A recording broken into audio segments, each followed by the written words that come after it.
জয় হিন্দ। আমি মাসুদ করিম মালদা থেকে। বন্ধুরা, গতকাল আমরা পূর্ব মেদিনীপুর জেলার 16টি বিধানসভা আসনের মধ্যে 2026-এ কে কোটি আসন পেতে পারে কালকে আমরা একটি সম্ভাব্য সমীক্ষা কিন্তু আপনাদের সামনে তুলে ধরেছি। আর আজকের এই ভিডিওতে আমরা ঝাড়গ্রাম জেলায় 4টি আছে বিধানসভা সিট। এই 4টি বিধানসভা সিট 2026-এ তৃণমূল কংগ্রেসের ঝুলিতে কয়টি আসন যেতে চলেছে, আর বিজেপি এই ঝাড়গ্রামে কয়টি আসন দখল করতে চলেছে 2026-এর ভোটে, বিধানসভা ভোটে, এ নিয়ে আজকের এই ভিডিওতে আলোচনা করব। দেখুন, ঝাড়গ্রাম জেলায়, ছোট্ট জেলা আপনারা সবাই জানেন, এই ঝাড়গ্রাম জেলায় 4টি বিধানসভা সিট আছে। এই সিটগুলি হচ্ছে বিনপুর, নয়াগ্রাম, গোপীবল্লভপুর আর ঝাড়গ্রাম। এই 4টি হচ্ছে বিধানসভা সিট। এই 4টি বিধানসভা সিটে 2021 সালে শেষবার কিন্তু বিধানসভা ভোট হয়েছিল। মনে রাখবেন, 2021 সালের রেজাল্টটা একটু আগে দেখে নি, তাহলে আমাদের সুবিধা হবে। 2021-এ ঝাড়গ্রাম জেলার যে 4টি বিধানসভা সিট আছে তার মধ্যে প্রথমে হচ্ছে বিনপুর। বিনপুর বিধানসভায় তৃণমূল কংগ্রেস 53% ভোট পেয়ে জয়ী হয়েছিলেন। তারপর হচ্ছে নয়াগ্রাম। দেখুন, নয়াগ্রাম তৃণমূল কংগ্রেস জয়ী হয়েছিলেন 2021 সালে 52% ভোট শেয়ার নিয়ে। তারপরে গোপীবল্লভপুর তৃণমূল কংগ্রেস 52% ভোট শেয়ার নিয়ে জয়ী হয়েছিলেন। তারপরে ঝাড়গ্রাম বিধানসভায় তৃণমূল কংগ্রেস 54% ভোট শেয়ার পেয়ে জয়ী হয়েছিলেন বীরবাহা হাঁসদা।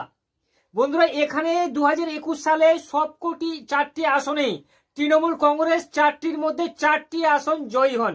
বিজেপি কিন্তু এখানে খাতা খুলতে পারেনি। আর মজার বিষয় হচ্ছে, 4টি আসনের মধ্যে তৃণমূল কংগ্রেসের যে ভোট শেয়ারটা সেটি 50%-এর উপরে। এবার আমরা দেখব যে 2021-এর পর থেকে আর কিন্তু বিধানসভা ভোট হয়নি, আবার ভোট হয়েছে 2024-এ। এই যে লোকসভা ভোট হলো, এই লোকসভা ভোটে ঝাড়গ্রামে এই 4টি বিধানসভাতেও তো আবার ভোট হয়েছে, তাই না? তো লোকসভা ভোটের বিধানসভা ভিত্তিক যদি আমরা ফলাফলটা দেখি, তাহলে দেখুন, ঝাড়গ্রাম লোকসভায় 7টি বিধানসভা আসনের মধ্যে আবার 7টি আসন কিন্তু তৃণমূল কংগ্রেস দখল করে। এখানে বিজেপি একটিও আসন পায়নি 2024-এ। এই ঝাড়গ্রামে যে 4টি বিধানসভা আছে, দেখুন, প্রথমে নয়াগ্রাম বিধানসভায় 24,000-এর উপরে বেশি ভোট পেয়ে কিন্তু জয়ী হয়ে আছেন তৃণমূল কংগ্রেস।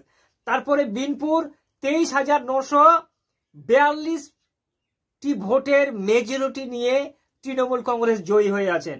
গোপীবল্লভপুর 22,369টি ভোটের ব্যবধানে জয়ী হয়ে আছেন। আবার ঝাড়গ্রামে 14,101টি ভোটের ব্যবধানে জয়ী হয়ে আছেন। মোটের উপর কথা হচ্ছে, 2021-এর ভোট হোক আর 2024-এর ভোট হোক, বিজেপি কিন্তু প্রতিবারেই এখানে খড়কুটোর মতো উড়ে গেছে।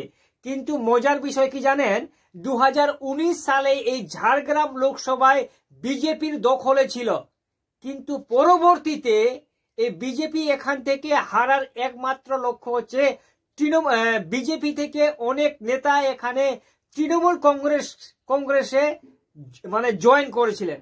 আর সিপিএম বামফ্রন্ট থেকেও কিন্তু অধিকাংশ মানুষ এখানে তৃণমূল কংগ্রেসের জয়েন করেন, যার ফলে বিজেপির পাল্লা এখানে হালকা হয়ে যায় এবং তৃণমূল কংগ্রেসের পাল্লা ভারী হয়ে যায়।